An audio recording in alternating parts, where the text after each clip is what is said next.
Hello friends, मैं हूं सोबे Tabassum and welcome you on let's study. आज के वीडियो लेक्चर में हम पढ़ेंगे types of teaching strategy. Teaching strategies कितनी तरह की होती हैं और टीचिंग स्ट्रेटजी किसे कहते हैं। इससे पहले वीडियो लेक्चर में हमने पढ़ा था मेथड्स ऑफ टीचिंग। टीचिंग के कितने मेथड्स होते हैं, जिसमें हमने जाना था टेलिंग मेथड होता है number 1, second project method, third visual method, fourth mental method. ये सभी मेथड हमने डिस्कस किए थे इससे पहले वीडियो लेक्चर में। अगर आपने वो वीडियो लेक्चर नहीं देखा है तो आप उसको जरूर देखें, डिस्क्रिप्शन बॉक्स में आपको लिंक मिल जाएगा। इसके बाद strategy of teaching. Teaching strategies क्या होती हैं? टीचिंग स्ट्रेटेजीज में देखिए फ्रेंड्स, वो सभी प्रोसीजर, वो सभी मेथड्स जो कुछ भी हम अपने जो हमने टीचिंग ऑब्जेक्टिव्स बनाए हैं उनको पाने के लिए करते हैं। जो कुछ भी हम उनको पाने के लिए उनको पूरा करने के लिए काम करते हैं, क्रियाएं करते हैं या प्रोसीजर करते हैं या मेथड्स अपनाते हैं जिससे कि हमारे ऑब्जेक्टिव्स पूरे हो सकें, वो सभी स्ट्रेटेजीज में आ जाती हैं। Strategy is a long term, उसमें हमारे सारे प्रोसीजर जो हमने ऑब्जेक्टिव्स अपने निर्धारित किए हैं उनको पूरा करने के लिए हम यूज करेंगे, वो सभी स्ट्रेटेजी में आएंगे। स्ट्रेटेजी कितनी तरह की होती हैं ये भी जानना हमारे लिए जरूरी है। Types of teaching strategy. Strategy कितनी तरह की होती है? Teaching strategy are divided into 2 categories. इनको हम 2 कैटेगरीज में डिवाइड कर सकते हैं। एक होती है ऑटोक्रेटिक टीचिंग स्ट्रेटेजी, दूसरी होती है डेमोक्रेटिक टीचिंग स्ट्रेटेजी। अभी हम बात करते हैं ऑटोक्रेटिक टीचिंग स्ट्रेटेजी के बारे में। ऑटोक्रेटिक, जैसे कि आप इस वर्ड से ही समझ गए होंगे, ऑटोक्रेटिक मतलब जो टीचर सेंटर्ड हो, जिसमें टीचर का रोल ज्यादा हो, टीचर एक्टिव रहे और स्टूडेंट का रोल कम हो, तो वो ऑटोक्रेटिक मेथड कहलाएगा, ऑटोक्रेटिक टीचिंग स्ट्रेटेजी कहलाएगी। जितने भी हमारे मेथड्स हैं जो ऑटोक्रेटिक हैं, जो टीचर पर डिपेंड है ज्यादा, जिसमें ज्यादा टीचर एक्टिव रहता है, वो सभी इन स्ट्रेटेजी में आ जाएंगे, ऑटोक्रेटिक टीचिंग स्ट्रेटेजी में। Autocratic teaching strategy teacher centred method होता है। जो मेथड टीचर सेंटर्ड होंगे वो सभी इसमें आ जाएंगे। Next, teacher exercise full control over student. इसमें टीचर का पूरा कंट्रोल होता है स्टूडेंट्स के ऊपर। Students can do what they are allowed to do only. और स्टूडेंट्स सिर्फ वही काम कर सकते हैं जो कि उनको अलाउ किया गया है। वो अपनी मनमर्जी से कोई भी काम नहीं कर सकते हैं, ना ही कोई क्वेश्चन पूछ सकते हैं और ना ही किसी वर्क को बिना टीचर की परमिशन के कर सकते हैं। तो इसलिए वो सभी ऑटोक्रेटिक टीचिंग स्ट्रेटेजी में सब प्रोसीजर जो इस तरह का होगा, पूरा प्रोसीजर वो ऑटोक्रेटिक टीचिंग स्ट्रेटेजी में आएगा। ऑटोक्रेटिक मेथड कौन कौन से होंगे? Autocratic method number 1, story telling method.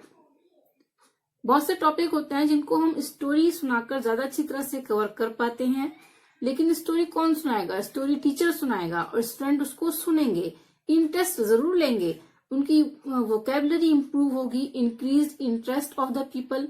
जो स्टूडेंट्स हैं उनका इंटरेस्ट क्रिएट होगा, इंप्रूव वोकैबुलरी बढ़ेगी, डेवलप गुड क्वालिटीज, उनके अंदर अच्छी क्वालिटीज पैदा होंगी, सुनने की और बात मानने की। जो स्टोरी सुनाई जा रही है उसको गौर से सुनेंगे और उनकी वोकैबुलरी भी बढ़ेगी। इंक्रीज इमेजिनेटिव पावर, और उनका जो इमेजिनेशन है वो भी बढ़ेगा। स्टोरी सुनने से इमेजिनेटिव पावर बढ़ती है। लाइवली एनवायरनमेंट, और उन्हें लाइवली एनवायरनमेंट मिलेगा। लेकिन ये जो मेथड होगा ये टीचर सेंटर्ड होगा, ऑटोक्रेटिक मेथड होता है story telling. Next, lecture method. Lecture method पूरी तरह से ऑटोक्रेटिक मेथड है। लेक्चर मेथड में टीचर लेक्चर देता है और स्टूडेंट उसको सुनते हैं। उनको परमिशन नहीं होती है कुछ भी अपने से करने की। इसकी एडवांटेज क्या होती है? लेक्चर मेथड अक्सर हायर जो हमारी क्लासेस हैं उनके लिए यूज किया जाता है, क्योंकि जो हायर क्लासेस के स्टूडेंट होते हैं वो उसको ज्यादा अच्छी तरह से पकड़ पाते हैं, ज्यादा अच्छी तरह इस मेथड से समझ पाते हैं। फॉर इंट्रोड्यूसिंग अ लेसन, अगर हमें किसी लेसन को इंट्रोड्यूस करना है, किसी टॉपिक को इंट्रोड्यूस करना है, तब हमें लेक्चर मेथड का यूज करना होता है। हम लेक्चर देकर बताकर ही तो बता सकते हैं ना कि हमें लेसन में क्या है, इसके क्या पॉइंट है, लेसन का थीम क्या है, इस लेसन में क्या बताया गया है, वो सब बातें हम लेक्चर देकर बता सकते हैं, बच्चों को बोलकर बता सकते हैं। नेक्स्ट इसका क्या एडवांटेज है, ये कॉग्निटिव एंड अफेक्टिव डोमेन को डेवलप करता है। ठीक, ज्ञानात्मक और भावात्मक दोनों को डेवलप करता है। इसमें क्या रह गया हमारा साइकोमोटर। ठीक है, तो साइकोमोटर डोमेन इसमें डेवलप नहीं हो पाता है, कॉग्निटिव और अफेक्टिव डोमेन डेवलप होता है। More content can be presented, lecture method से हम ज्यादा से ज्यादा कंटेंट को प्रेजेंट कर सकते हैं। अगर हमारे पास कंटेंट ज्यादा है, ज्यादा मैटर है, तो उसको अगर हम लेक्चर मेथड से पढ़ाएं तो ज्यादा बेहतर तरीके से कंटेंट को पूरा कर पाएंगे। इसीलिए इसका यूज हायर क्लासेस में किया जाता है, क्योंकि वहां पर कंटेंट ज्यादा होता है बच्चों को पढ़ाने के लिए, स्टूडेंट को समझाने के लिए। lays much stress on presentation, thereby developing ability of presentation in student also। इसमें क्या होता है कि ज्यादा जो स्ट्रेस है वो प्रेजेंटेशन पर दिया जाता है। जो टॉपिक, जो कंटेंट हमें प्रेजेंट करना है उसको कैसे प्रेजेंट करेंगे, ठीक है, उस पर दिया जाता है जोर। इससे क्या होता है कि स्टूडेंट में भी प्रेजेंटेशन एबिलिटी बढ़ती है। नेक्स्ट होता है, इसमें आएगा आपका डेमोन्स्ट्रेशन मेथड। ये भी ऑटोक्रेटिक मेथड है। इसमें भी टीचर का काम ज्यादा होता है। टीचर को डेमो करके दिखाना होता है, चाहे वो एक्शन से करके दिखाए या किसी चार्ट पर करके दिखाए, किसी पिक्चर के थ्रू दिखाए, चीजों को दिखाकर समझाना होता है, डेमो करके दिखाना होता है जो भी टॉपिक, जो भी कंटेंट वो पढ़ा रहा है। Teacher shows all the activities given in the lesson to the students as an action. एक एक्शन के तौर पर स्टूडेंट के सामने उससे एक्टिविटीज करनी होती हैं। And explain the important point, और जो इम्पोर्टेंट पॉइंट होते हैं उनको वो एक्सप्लेन करता है। फिर देखते हैं हम, नेक्स्ट हमारा मेथड होता है ट्यूटोरियल मेथड। ये भी ऑटोक्रेटिक मेथड है। इसमें all classes is divided into different groups. सभी क्लासेस को छोटे छोटे डिफरेंट ग्रुप्स में अकॉर्डिंग टू सब्जेक्ट हम डिवाइड कर लेते हैं। All classes is divided into different groups on the basis of difficulty level of different subject.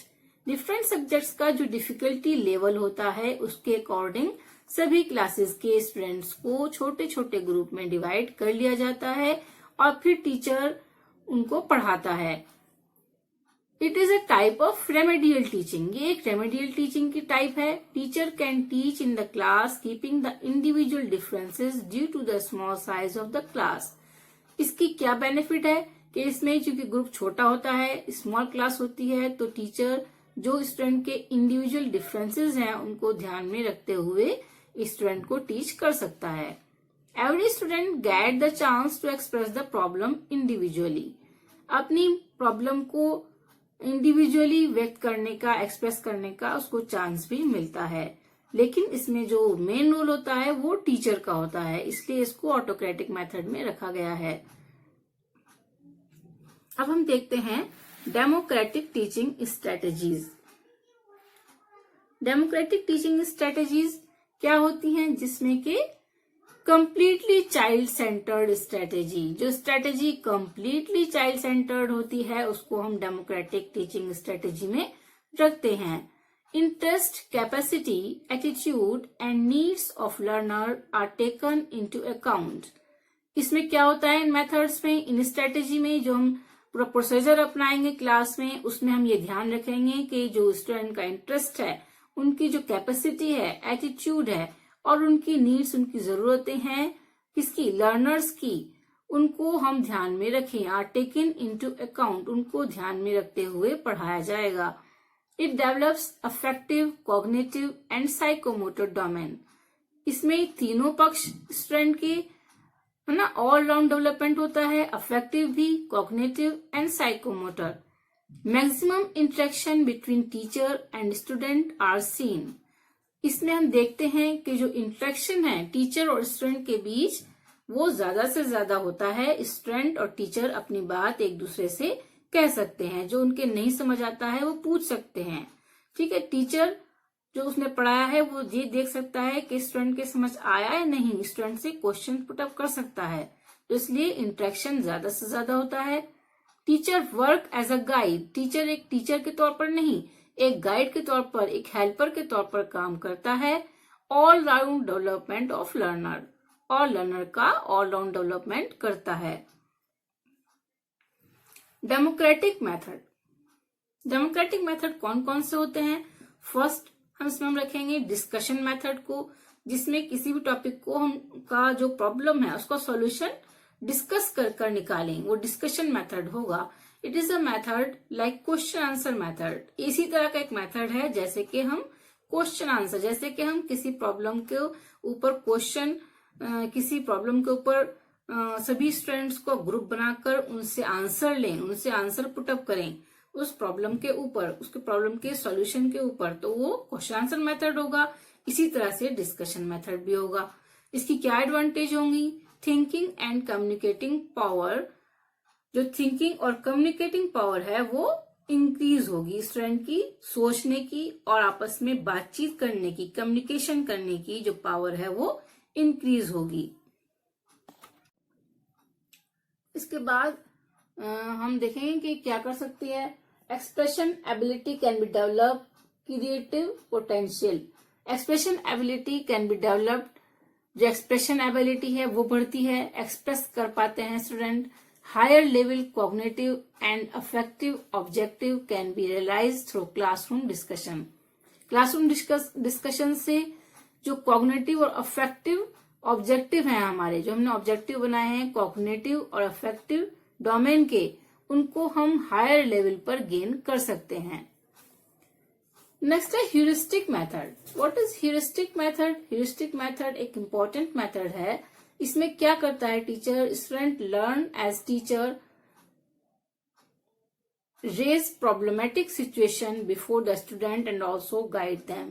Student इसमें पढ़ते हैं किस तरह से कि टीचर उनके सामने प्रॉब्लम को रेज करता है, कोई प्रॉब्लम डालता है और उनका एक गाइड के रूप में उनके साथ काम करता है उस प्रॉब्लम के ऊपर, उसका सॉल्यूशन निकालने में एक गाइड की तरह उनकी हेल्प करता है। लेकिन जो सॉल्यूशन निकालना है वो स्टूडेंट को ही निकालना होता है।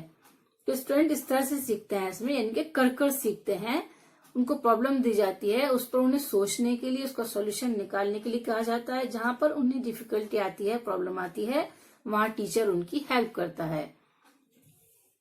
एडवांटेज, इसके क्या एडवांटेज है? Knowledge through self study and self learning, self learning से नॉलेज बढ़ती है। Learning through investigation and research, इसमें जो लर्निंग होती है वो इन्वेस्टिगेशन यानी कि छानबीन करते हैं स्टूडेंट, प्रॉब्लम का सॉल्यूशन ढूंढते हैं ना, रिसर्च करते हैं उसके ऊपर, तब उसका सॉल्यूशन उनको मिल पाता है। और इस तरह से लर्निंग इन्वेस्टिगेशन और रिसर्च के थ्रू होती है। Develop scientific attitude, increase self confidence of the student, उनके अंदर सेल्फ कॉन्फिडेंस बढ़ता है कि हमने किसी प्रॉब्लम का सॉल्यूशन ढूंढा और हम इसको कर पाते हैं, तो वो कॉन्फिडेंस बढ़ता है इससे। Highest level of cognitive objective can be achieved. Next project method, एक होता है प्रोजेक्ट मेथड, ये भी बहुत इंपॉर्टेंट मेथड है। अक्सर इसके प्रोपाउंडर के बारे में भी पूछा जाता है कि प्रोजेक्ट मेथड किसने बनाया, किसने इसको प्रोपाउंड किया। This method was propounded by W.H. Kilpatrick. Students are assigned a project under this method.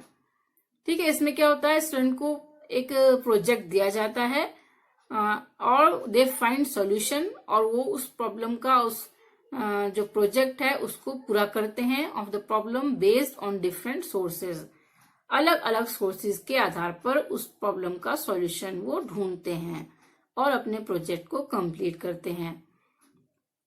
इसकी क्या एडवांटेज है? Based on principle of learning, ये प्रिंसिपल ऑफ लर्निंग पर स्टूडेंट बेस्ड है। Students learn how to solve real life problem, student इसमें सीखते हैं कि कैसे सॉल्व करें रियल लाइफ प्रॉब्लम को, जो उनकी प्रॉब्लम्स हैं रियल लाइफ की, है ना। इसमें इस तरह की प्रॉब्लम दी जाती हैं जो रियल लाइफ से अटैच्ड हों, रियल लाइफ में होती हों जो प्रॉब्लम्स, उन प्रॉब्लम्स को दिया जाता है सॉल्व करने के लिए।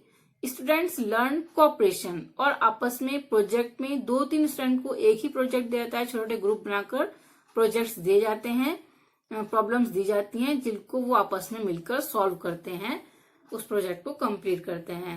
तो इससे बच्चे कॉपरेशन सीखते हैं, एक दूसरे का साथ कैसे देना है, कैसे कॉपरेट करना है, एक कॉपरेशन की जो फीलिंग है उसको वो सीखते हैं। Next method is role playing method. Students are given a chance to play the role of a teacher. एक टीचर का रोल प्ले करने का उनको चांस दिया जाता है। टीचर लेटर क्रिटिसाइज और गिव सजेशन, और टीचर फिर देखता है कि स्टूडेंट क्या टीचर का रोल सही से निभा पा रहे हैं। जैसे कि माइक्रो टीचिंग में आपने देखा होगा, इस तरह से टीचर लेटर क्रिटिसाइज और गिव सजेशन टू देम। उसके बाद टीचर उन्हें क्रिटिसाइज करता है और उन्हें सजेशन देता है इम्प्रूवमेंट के लिए। This method is usually adopted in training colleges. इस मेथड को हम ट्रेनिंग कॉलेजेस में यूज करते हैं माइक्रो और मैक्रो टीचिंग के दौरान। इस मेथड के एडवांटेज भी जाने हम। फर्स्ट जो एडवांटेज है, first advantage of this method is repeated teaching. जब हम बार बार टीचिंग करते हैं, टीचर हमें क्रिटिसाइज करता है और फिर से इम्प्रूव करने के लिए कहता है, तो टीचिंग रिपीट होती है। और इससे क्या होता है, same topic increase learning and social skill. जब हम सेम टॉपिक को दोबारा से टीचिंग करते हैं तो उससे क्या होता है, लर्निंग एंड सोशल स्किल बढ़ते हैं, हमारे अंदर सोशल स्किल बढ़ जाते हैं। हमें टीचर स्टूडेंट को कैसे पढ़ाना है, कैसे पूरी क्लास को मैनेज करना है, सब चीजें सीखते हैं। Students learn the method of analysis. Student method सीखते हैं एनालिसिस करने का, सिंथेसिस करने का और इवेल्युएट करने का। Critical power of student develop. Student के अंदर क्रिटिकल पावर डेवलप होती है। They get a chance to correct their mistake, और उनको अपनी मिस्टेक सुधारने का मौका भी इस मेथड में दिया जाता है। तो इस तरह से ये कौन सा मेथड है, डेमोक्रेटिक मेथड, जिसमें स्टूडेंट को पूरा चांस मिलता है अपनी मिस्टेक को ठीक करने का, अपनी बात को साबित करने का, सही से रखने का। तो इसको हम डेमोक्रेटिक मेथड कहते हैं। मैं समझती हूँ आपके ये सभी टॉपिक सही से समझ आ गए होंगे। Democratic method and autocratic method. Autocratic method क्या होते हैं, ऑटोक्रेटिक टीचिंग स्ट्रेटेजी क्या होती है, एंड डेमोक्रेटिक टीचिंग स्ट्रेटेजी क्या होती है। तो इस तरह से हमने आज ये पढ़ा। अगर आपको इसी तरह की और वीडियो देखनी है तो आप मेरे चैनल को सब्सक्राइब करें और वीडियो को दोस्तों में शेयर करें। आपको इसके अलावा कोई और वीडियो लेक्चर बनवाना है तो आप मुझे कमेंट करके बता सकते हैं, और मेरी कमियों को भी आप कमेंट के मीडियम से मुझे बता सकते हैं, जिससे कि मैं उनको सुधार सकूं। और आपका साथ ही मेरे लिए जरूरी है, इसलिए आप मेरे चैनल को प्लीज सब्सक्राइब करें। Then thank you watching for my channel. Thank you very much.